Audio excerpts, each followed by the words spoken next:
लग्नानंतर होईलच प्रेम या मालिकेच्या पुढील काही येणाऱ्या भागांमध्ये आपल्याला जबरदस्त असे ट्विस्ट पाहायला मिळणार आहे. आता नेमका कुठला ट्विस्ट तो असणार आहे आणि काय घडणार आहे सगळं जाणून घेऊया आपल्या आजच्या व्हिडिओमध्ये. तर आत्तापर्यंत आपण इथे पाहतोय की सध्या जीवा आणि नंदिनी यांच्या आयुष्यामध्ये भास्कर नावाचं वादळ आलेलं आहे आणि त्यामुळे त्यांचं दोघांचं सुखी आयुष्य जे काही आहे त्याची खराबी होत चाललेली आहे.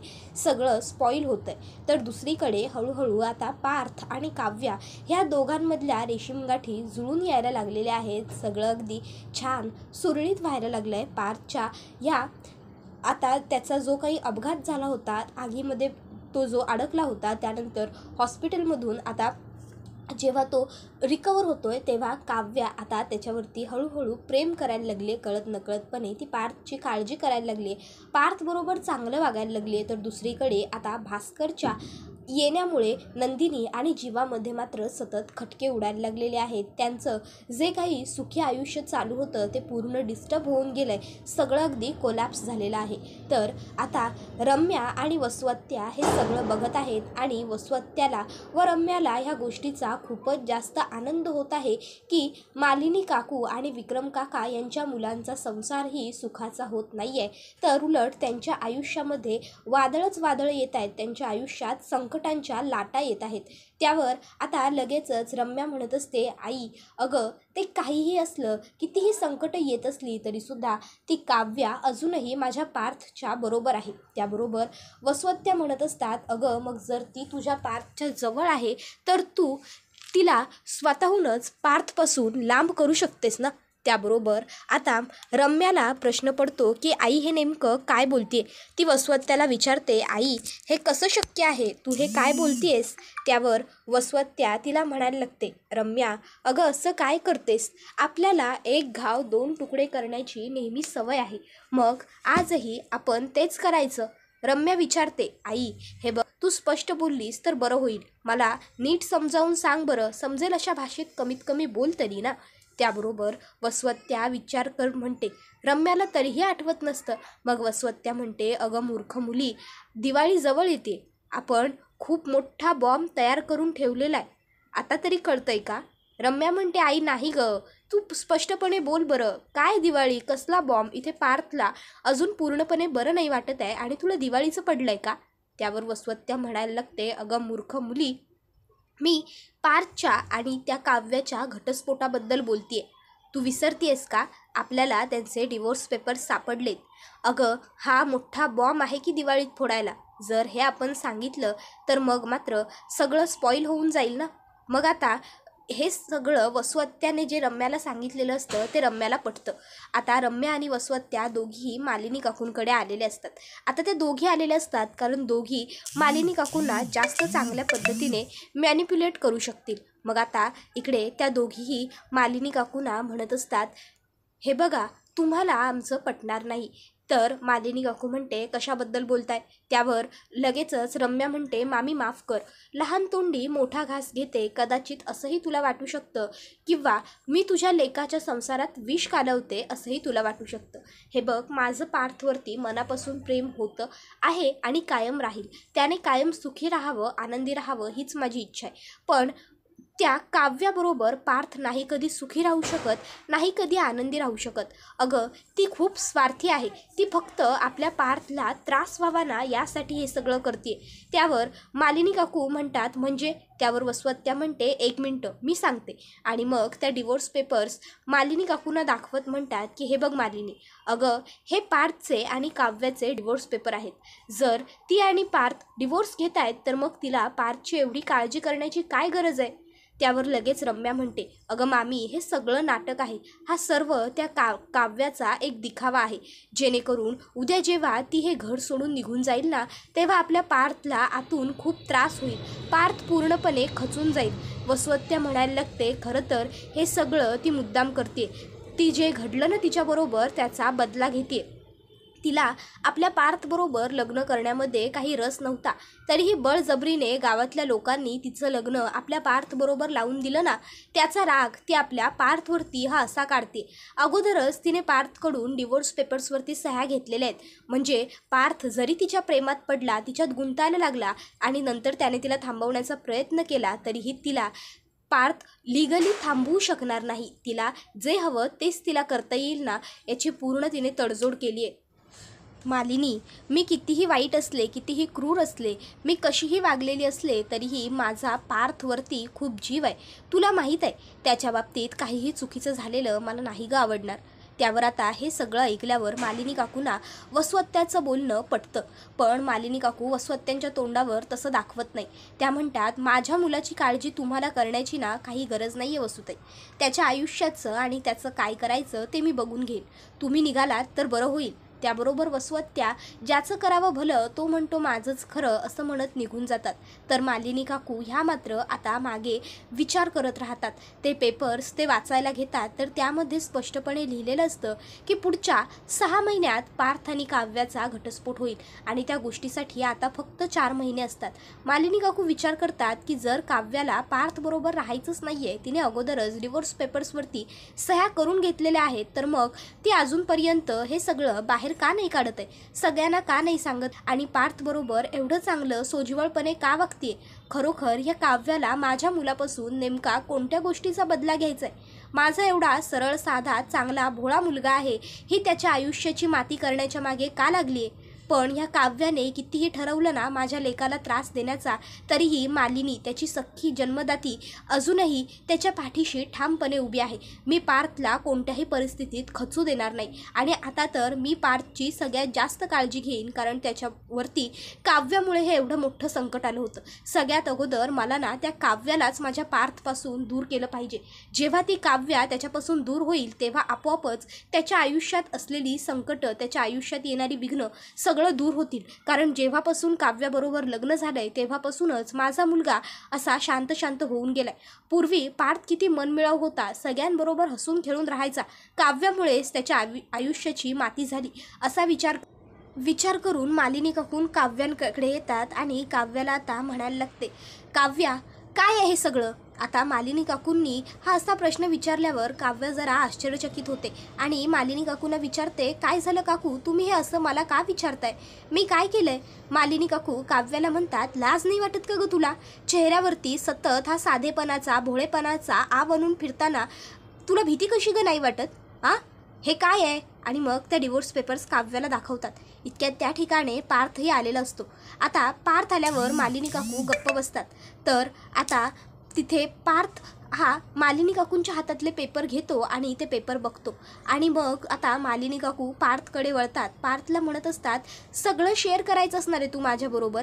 शाळेत घडलेल्या गोष्टी, कॉलेजमध्ये घडलेल्या गोष्टी, अरे तुला कोणी प्रपोज केलं तर तेही तू मला सांगितलंस. एवढी मोठी गोष्ट का लपवलीस माझ्यापासून.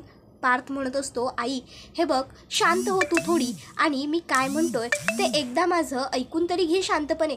मालिनी काकू म्हणत असतात, काय ऐकून घेऊ पार्थ, ऐकण्यासारखं काही शिल्लक ठेवलंयस का तू, सांग ना. हे एवढी मोठी गोष्ट तुला तुझ्या बरोबर बोलावं असं नाही वाटलं का. आईबरोबर नाही पण कमीत कमी तू तुझ्या बाबांबरोबर तर बोलू शकत होतास ना. अरे लहानपणापासून कायमच त्यांनी तुम्हाला कोणत्याही गोष्टीचं दडपण दिलेलं नाही आहे, मग तरीही तू त्यांच्याशी बोलला नाहीस या विषयावर. का वागलास असं, तुला काहीच वाटलं नाही का. आई बाबा दोघांशी खोटं बोललास. त्याबरोबर आता पार्थ हा म्हणायला लागतो, आई हे बघ तू जरा शांत हो, तू पाणी पी परं. आणि मग पार्थ मालिनी काकूंना एक ग्लास पाणी देतो. मालिनी काकू म्हणतात, काहीच नको आहे मला तुझ्याकडून, का कळत नाही आहे तुला. पार्थ म्हणतो, आई प्लीज तू हीच रिॲक्शन देशील ना, म्हणूनच काही सांगितलं नव्हतं मी आणि काव्याने तुला, प्लीज रिलॅक्स हो.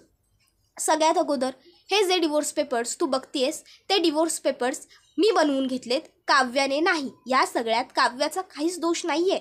मालिनी काकू म्हणतात, तिने सह्या केलेल्या आहेत पार्थ, तुला मूर्ख वाटते का रे तुझी आई. इतकीही मूर्ख नाही आहे मी. त्यावर पार्थ म्हणतो, आई काव्यांनी सह्या केल्या आहेत पण मी बळजबरीने स्वतःहून त्यांच्याकडून सह्या करून घेतलेल्या आहेत. त्यांनी स्वतःच्या इच्छेने स्वतःच्या मर्जीने सह्या केलेल्या नाही आहेत. आणि महत्त्वाची आणि दुसरी गोष्ट, हे बघ, आम्हाला तुला ही गोष्ट तेव्हाच सांगायची होती, तुलाच काय बाबांनाही सांगायची होती, पण आठवत नाही आहे का तुला, नीलम मावशीच्या मुलाचा आणि सुनेचा डिवोर्स होत होता, निलेश आणि श्वेताचा. त्यावेळेस तू किती डिस्टर्ब होतीस. तू निलेशला फक्त मुलासारखं वाढवलंयस. तो तुझ्या बहिणीचा मुलगा आहे, तरीही जर त्याचा घटस्फोट होता ना तुला एवढं वाईट वाटत होतं, तर जेव्हा तुला हे कळलं असतं की तुझा स्वतःचा मुलगा आणि तुझी स्वतःची सून डिवोर्स घेत आहेत, तेव्हा तुला किती त्रास झाला असता. त्यावेळेस तुझी तब्येत खूप खालावली होती. त्यावेळेस हे सगळं सांगण्याची वेळ नव्हती, म्हणून आम्ही नाही सांगितलं. आणि त्यानंतर पुढे गोष्टी सांगण्यासारख्या राहिल्याच नाही. पुढे काही ना काहीतरी कधी अडचणी येत गेल्या तर कधी सोहळे येत गेले. मालिनी काकू विचारतात, कसला सोहळा. त्यावर पार्थ म्हणतो, आई अगं असं काय करतेस. त्यानंतर आपल्या घरात तू पूजा घातलीस, आठवत नाही आहे का तुला. त्यावेळेस मी पूजेला बसायला नकार देत होतो ते. अगं तेव्हाही मला तुला हे सगळं सांगायचं होतं, पण तेव्हासुद्धा सांगायचं राहून गेलं. आई, प्रत्येक वेळेस मी तुला सांगण्याचा पुरेपूर प्रयत्न केला. अगं मीच काय, काव्यानेही तुला सांगायचा प्रयत्न केला, पण प्रत्येक वेळेस तुझ्या चेहऱ्यावरचं हसू, तुझ्या चेहऱ्यावरचा आनंद बघून आम्ही दोघांनीही काढता पाय घेतला आणि गप्प राहत गेलो. आणि नंतर आम्ही आमच्या लग्नाला संधी द्यायची ठरवली. काव्याचं माहीत नाही, पण मी आमच्या नात्याला संधी द्यायची ठरवली. मालिनी काकू म्हणतात, काव्या तयार आहे का पण ह्या गोष्टीसाठी. पार्थ, तू विचारलंयस का तिला. त्यावर पार्थ म्हणत असतो, आई अगं मी ठरवलेली गोष्ट आहे ना ती, मग याच्यात काव्याचा संबंध येतो कुठून. मला काव्याचं मन जिंकायचं आहे ना मग. आणि तू विसरतेस का तुझ्या मुलाला. आजपर्यंत पार्थने जे ठरवलंय पार्थने तेच केलंय. तूच म्हणतेस ना पार्थ खूप हट्टी आहे, त्याला जे हवं तो तेच करतो म्हणून, मग आज काय विसरतेस. मालिनी काकू म्हणत असतात, पार्थ, एखादी गोष्ट करण्यात, करिअर बनवण्यात आणि एखाद्या मुलीबरोबर संसार करण्यात यात फरक आहे. संसार करण्यासाठी, प्रेम करण्यासाठी दोघांचीही मंजुरी असावी लागते, बरोबर ना काव्या. त्यावर मग काव्या म्हणायला लागते, काकू हे बघा, मी तुम्हाला आता फार काही नाही सांगू शकत, पण इतकंच सांगते की प्लीज तुम्ही समजून घ्या. तुम्हाला जे काही वाटतंय तितकं सगळं कॉम्प्लिकेटेड नाही आहे. मालिनी काकू म्हणतात, अगं काहीच कसं वाटत नाही गं तुला हे बोलताना. डिवोर्स पेपर्स आहेत ना गं माझे तुमचे माझ्या हातात, तरीही हे बोलशील की काहीच कॉम्प्लिकेटेड नाही आहे म्हणून. लाज नाही वाटत का गं काव्य तुला. त्यावर पार्थ म्हणतो, आई अगं प्लीज कशी बोलतेस तू हे काव्याबरोबर. मालिनी काकू म्हणतात, ते काही नाही, ह्या मुलीने तुझ्याबरोबर राहिलेलं मला चालणार नाही, समजलं. आतापासून तुम्ही दोघांनी वेगळं वेगळं राहायचं. तुम्हाला तुमच्या वकिलाने एका छताखाली राहायला सांगितले, एका खोलीत नाही. त्याबरोबर पार्थ म्हणत असतो, आई मी नाही जगू शकत काव्याशिवाय. अगं जेव्हापासून आमचं लग्न झालं आहे ना तेव्हापासून मी एकाही मुलीकडे नजर वर करूनही बघितलेलं नाही आहे. मी माझी बायको म्हणून फक्त काव्याला बघितलं आहे आणि स्वीकारलं आहे. हॉस्पिटलमधून बरं करून आणलं आहेस ना मला, मग जर काव्यापासून दूर केलंस तर तसा आणि असा मी मरणारच आहे. त्याबरोबर आता पार्थने हे इतकं सेंटी बोलल्यावर मग मात्र मालिनी काकूंचा बाण फुटतो आणि मालिनी काकू पार्थवर ओरडतात, पार्थ काय बोलतोयस हे, तुला तरी कळतंय का. तिने सांजेच्या वेळी, दिवे लागणीच्या वेळी हे असं कोणी बडबडतं का बाष्कळपणे. त्यावर पार्थ म्हणत असतो, आई अगं मग मी तुला समजावून सांगण्याचा प्रयत्न करतोय खरा, पण तुलाच माझं काही ऐकून घ्यायचं नाही आहे, मला समजूनच घ्यायचं नाही आहे तुला, तर मग मी तरी काय करू. त्याबरोबर मालिनी काकू ह्या आता तिकडनं जायला लागतात. तर काव्या ही मालिनी काकूंना म्हणते, काकू प्लीज हे बघा, हवं तर मी तुमच्यासमोर हात जोडते. मालिनी काकू म्हणतात, तू नंतर भेट मला आणि बोलूया आपण. कळलं तुला. खोलीत ये गुपचूप माझ्या, आत्ता इथे मला काहीही बोलण्यात इंटरेस्ट नाही आहे. त्यावर पार्थ म्हणत असतो, आई अगं पण. मालिनी काकू म्हणतात, पार्थ प्लीज मी सांगितलं आहे ना तितकंच घडू दे. आणि मालिनी काकू तिकडनं निघून जातात. त्याबरोबर पार्थ हा काव्याकडे येतो आणि काव्याला विचारत असतो, काव्या काय सुरू आहे हे सगळं. गेले 8-15 दिवस जास्त होऊन गेले, मी बघतोय तुमचं आणि आईचं काहीतरी सतत सुरू असतं. हां आता ते काय सुरू असतं हे मला नक्कीच माहीत नाही आहे, पण नेमकं काहीतरी घडलं आहे हे मात्र मला कळलं आहे. काय झालं आहे, तुम्ही माझ्यापासून काही लपवताय का. काव्या म्हणते, नाही देशमुख असं काही नाही आहे. पार्थ म्हणतो, नाही काव्या, मी माझ्या आईला लहानपणापासून ओळखतोय, मला माहिती आहे माझी आई कधीच इतकी ओव्हर पॅनिक होत नाही, ती कायम सिच्युएशन बघूनच चिडते. त्याबरोबर काव्या म्हणत असते, पार्थ अहो प्रत्येक आई आपल्या मुलांच्या बाबतीत पॉझिटिव्हच असते. तुम्ही तुमच्या आईला फार असं रागवताना पाहिलेलं नाही आहे, कारण तुम्ही कायम सगळे तिच्यासमोर आनंदाने राहिलं आहे. पण हल्ली तुमच्या बाबतीत जे काही घडतं आहे त्यानंतर तुमच्या आईने पॉझिटिव्ह होणं स्वाभाविक आहे. पार्थ म्हणतो, नक्की इतकंच कारण आहे ना काव्या, यापेक्षा जास्त काही नाही आहे ना? तुम्ही लपवत नाही आहात ना माझ्यापासून? का अशी कुठली गोष्ट आहे जी फक्त आईला आणि तुम्हाला माहिती आहे आणि मी मात्र अजूनही त्या गोष्टीपासून दूर आहे? हे बघा काव्या, काहीही असेल, अगदी काहीही, तरी तुम्ही मनमोकळेपणाने माझ्याशी बोलू शकता. कदाचित त्यावर पर्याय आपण दोघं मिळून काढू शकू. काव्या म्हणत असते, नाही देशमुख, असं खरंच काही नाही आहे. खरंच मी का खोटं बोलेन? त्यावर पार्थ म्हणत असतो, जर असं काहीच नाही आहे तर मग आईने फक्त तुमच्याशीच बोलायचं आहे असं का सांगितलं? माझ्यासमोर ती तुमच्याशी का बोलली नाही? नक्कीच काहीतरी आहे म्हणूनच ना. त्यावर मालिनी काकूंना काहीतरी असेल बोलायचं माझ्याबरोबर. प्रत्येक वेळेस प्रत्येक गोष्ट तुम्हाला कळायलाच हवी का देशमुख?